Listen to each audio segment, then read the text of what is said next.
Channel को subscribe करें, video को लाइक करें। अल्हम्दुलिल्लाह रब्बिल आलमीन वस्सलातु वस्सलामु अला रसूलिहिल करीम अम्मा बाद फ़अऊज़ु बिल्लाहि मिनश शैतानिर रजीम बिस्मिल्लाहिर रहमानिर रहीम। ये एक सवाल है कि हमारे यहाँ नौजवान तबके के अंदर बिलखुसूस न सिर्फ मजहबी मामलात में बल्कि सियासी मामलात के अंदर भी इंतहा पसंदाना रवैये और रुझानात जो हैं वो दिन ब दिन बढ़ते जा रहे हैं। इनके क्या असबाब हैं और इनका तदारक कैसे किया जा सकता है, कुरान और सुन्नत की रोशनी में रहनुमाई करें। ये बात दुरुस्त है कि हमारे मुआशरे में बिलखुसूस नौजवान तबके के अंदर जहाँ मजहबी इंतहा पसंदी है वहाँ पर सियासी और मुआशरती लिहाज से भी इंतहा पसंदाना रुझानात जो हैं वो दिन ब दिन बढ़ते ही जा रहे हैं। जबकि इस्लाम एक इत्तेदाल का मजहब है और अल्लाह तबारक व तआला ने तो इस उम्मत को जो खिताब और टाइटल दिया है कुंतुम खैरा उम्मतिन, कि तुम बेहतरीन उम्मत हो, उखरिजत लिन्नास, लोगों के लिए निकाले गए हो, नेकी का हुक्म देते हो और बुराई से मना करते हो। अल्लाह तबारक व तआला ने इस उम्मत के बारे में दूसरी जगह फरमाया कि वकज़ालिक जअलनाकुम उम्मतन वसता, हमने आपको एक उम्मत वसत बनाया है, एतदाल पर कायम रहने वाली उम्मत। तो इस्लाम की जो तालीमात हैं वो अफराद व तफरीद से, इंतहा पसंदी से, गुलूव से पाक हैं और साबका जो मज़ाहिब हैं उनकी तबाही और बर्बादी की बड़ी वजह भी कुरान ने यह जिक्र की है कि उन्होंने अपने दीनी मामलात के अंदर जब अफराद व तफरीद की गुलूव किया। मसलन ईसाइयों ने हज़रत ईसा अलैहिस्सलाम को, जो उनके नबी थे, पैगम्बर थे, उनको खुदा बना लिया और यहूदियों ने अंबिया के मकाम को इस कदर गिरा दिया कि आम इंसानों से भी उनका मकाम गिरा दिया, वो दूसरी इंतहा पर पहुंच गए। तो इन दोनों ही ग्रोहों के अंदर मजहबी लिहाज से इंतहा पसंदी थी। तो आज भी हमारे मुआशरे के अंदर बाज़-औक़ात छोटी छोटी बातों पर एक दूसरे के साथ लड़ाई झगड़े और उनको कुफर और इस्लाम का मसला बना लिया जाता है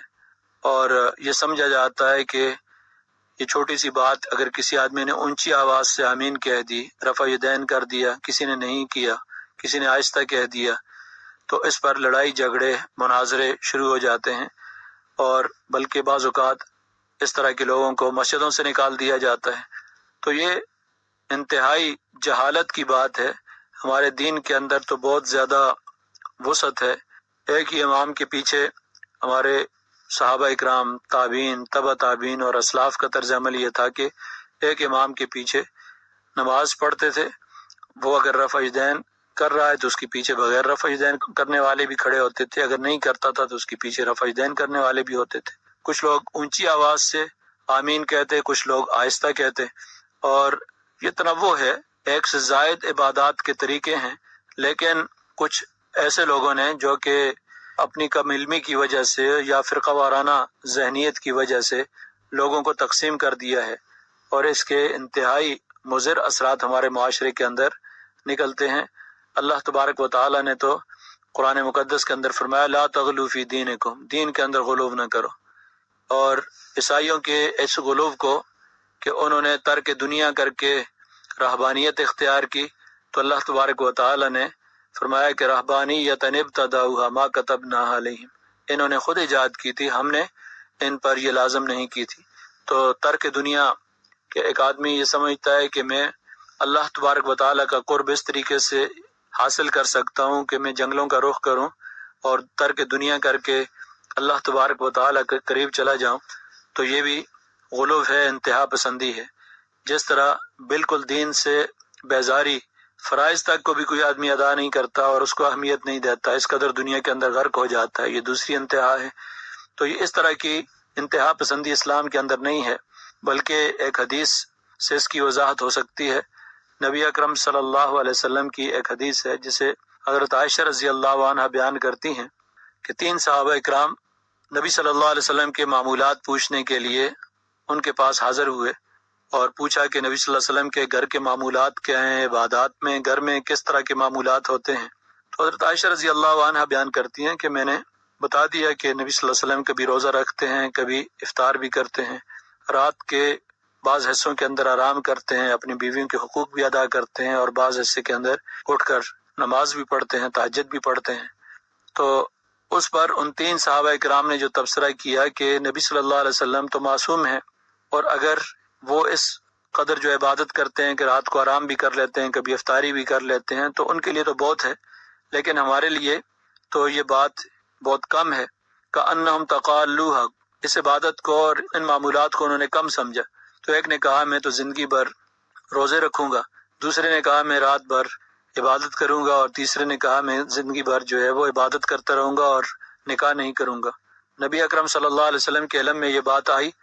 تو آپ نے ان تینوں کو بلایا اور فرمایا کہ کیا تم نے یہ اور یہ باتیں کہی ہیں؟ انہوں نے کہا ہاں اللہ کے رسول۔ تو آپ نے فرمایا کہ میں رات کو آرام بھی کرتا ہوں اور رات کو اللہ تعالیٰ کی عبادت بھی کرتا ہوں، تہجد بھی ادا کرتا ہوں، باقی حقوق بھی ادا کرتا ہوں، اور کبھی افطاری کرتا ہوں اور کبھی روزہ رکھ لیتا ہوں، روزانہ روزہ نہیں رکھتا۔ تو جس نے میرے طریقے سے اعراض کیا اس کا میرے ساتھ کوئی تعلق نہیں۔ تو کس طریقے سے نبی صلی اللہ علیہ وسلم نے صحابہ اکرام کی تربیت کی اور دین کے اندر اعتدال قائم رکھا، لیکن دین کے ساتھ اب جو انتہا پسندانہ رجحانات آتے ہیں سیاسی معاملات کے اندر، کہ اگر ایک سیاسی جماعت کے ورکر ہیں تو وہ دوسرے کو برداشت نہیں کرتے، عدم برداشت کا ماحول جو ہے وہ سیاسی ورکرز کے اندر بھی ہے، اور آئے دن اس طرح کی خبریں ملتی ہیں کہ دونوں دوست جو ہیں ان میں سے کوئی ایک دوسرے کو اس لیے اس کے ساتھ جھگڑا کرتا ہے یا مار دیتا ہے کہ اس کے ساتھ کوئی سیاسی معاملات کے اندر تنازع ہو جاتا ہے۔ اسی طرح اس کے معاشرتی اسباب بھی ہیں کہ بعض اوقات گھر کے اندر ماحول تنازعات اور اس طرح کا ڈپریشن کا ماحول ہوتا ہے، یا